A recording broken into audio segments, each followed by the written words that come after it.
आप सभी को नमस्कार। भारतीय जनता पार्टी और राष्ट्रीय लोकदल के बीच गठबंधन का औपचारिक ऐलान हो गया है। आखिरकार 2 मार्च को दिल्ली में रालोद मुखिया जयंत चौधरी की भाजपा अध्यक्ष जेपी नड्डा और केंद्रीय गृह मंत्री अमित शाह से मुलाकात हुई। इसी के साथ अब यह भी साफ हो गया है कि राष्ट्रीय लोकदल को बागपत और बिजनौर सीट ही गठबंधन में मिलने वाली है। मुजफ्फरनगर, अमरोहा, कैराना, मथुरा से उम्मीदवार भी भाजपा ने पहली लिस्ट में घोषित कर दिए हैं। दरअसल पहली लिस्ट में भाजपा ने कुल 195 उम्मीदवारों का ऐलान किया है, जिसमें से 51 उम्मीदवार यूपी के हैं। कहा जा रहा है कि रालोद कोटे से सिर्फ एक ही मंत्री उत्तर प्रदेश सरकार में बन सकता है। वहीं जिस मुजफ्फरनगर सीट को लेकर रालोद और सपा में विवाद बताया जा रहा था, कहा जाता है कि गठबंधन टूटने का प्रमुख कारण यही सीट थी। उस पर भाजपा ने वर्तमान सांसद डॉक्टर संजीव बालियान को उम्मीदवार बनाया है। यानी कि भाजपा और राष्ट्रीय लोकदल गठबंधन में मुजफ्फरनगर सीट भाजपा पर ही रही है। 2019 के चुनाव में संजीव बालियान ने रालोद के तत्कालीन मुखिया चौधरी अजीत सिंह को शिकस्त दी थी।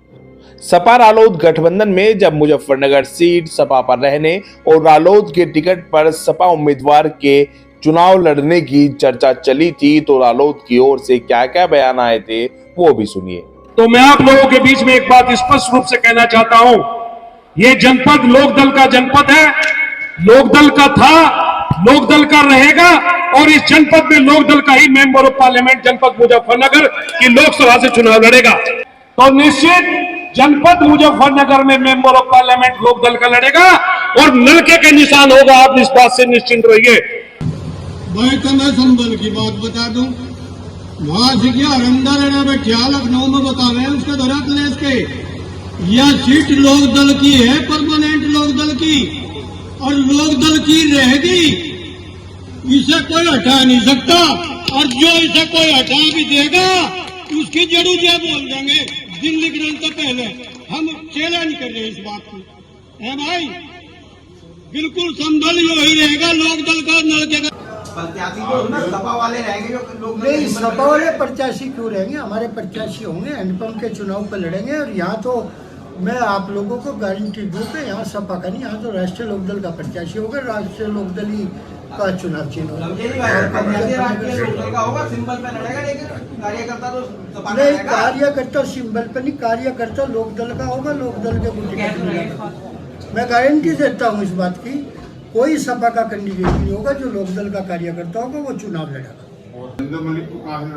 देखो, हरिंदर मलिक की पार्टी जाने, उसका हमसे क्या तो अलग अलग लड़ेंगे यहाँ पे। हरिंदर मलिक क्यों चुनाव लड़ेगा जब राष्ट्रीय लोकदल के खाते में चुनाव हुआ है सीट? मथुरा लोकसभा सीट वो सीट है जिससे जयंत चौधरी पहली बार चुनाव जीते थे और 2014 में भी मथुरा से चुनाव लड़े थे पर हार गए थे। मथुरा सीट भी रालोद का गढ़ बताया जाता रहा है, लेकिन ये सीट भी रालोद को भाजपा से गठबंधन में नहीं मिली है। कैराना लोकसभा सीट पर भी भाजपा ने वर्तमान सांसद प्रदीप चौधरी को उम्मीदवार बना दिया है, जबकि सपा रालोद गठबंधन में जब चर्चा थी कि सपा नेत्री इकरा हसन रालोद के सिंबल पर चुनाव लड़ सकती हैं, तो रालोद के नेताओं ने पुरजोर विरोध किया था। और हम भी दिल से चाहते हैं